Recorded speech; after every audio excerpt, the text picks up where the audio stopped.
হ্যাঁ হ্যাঁ আসতে বলো। পিন্টু মামা আসছে। আরে ইয়ার কেন, ভাল লাগে না, গায়ে জ্বালা ওঠে কেন? হ্যাঁ, ঘরে কোনো আত্মীয় এলে? আসলে তা না, মামা যখনই আসে তখনই কি সব পড়ার বিষয়ে প্রশ্ন করে, ভাল লাগে না। কি হয়েছে, উত্তর দিতে পারো না? এমনিতে তোরা কিছুই পারিস না। বাবাই ভাগ এখান থেকে, চুপচাপ এখানে বস, এক পাও নড়বি না।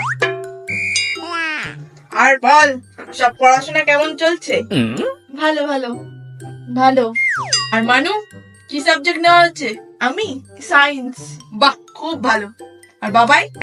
হ্যাঁ আমিও সায়েন্সই নিয়েছি, কিন্তু এখনো ঠিক মতো পড়ানো স্টার্ট করি। তো চল কয়েকটা প্রশ্ন করি তোদেরকে, বল দেখি। ও শিট, 4টে বেজে গেছে। আমার একটা অনলাইন ক্লাস ছিল, মানে আমার আর বাবা এর দুজনেরই অনলাইন ক্লাস ছিল। তো ক্লাসটা করে আসি, পরে উত্তর দেব। 2-3 ঘন্টা এখানেই বসে থাকি, একটু পরেই মামা চলে যাবে। আমরা বাই বলতেই যাচ্ছিলাম, তাই না বাবাই? চল। হ্যাঁ হ্যাঁ চল চল চল। আলু নিয়ে আয় 1 কিলো, মামা আজকে এখানেই থাকবে।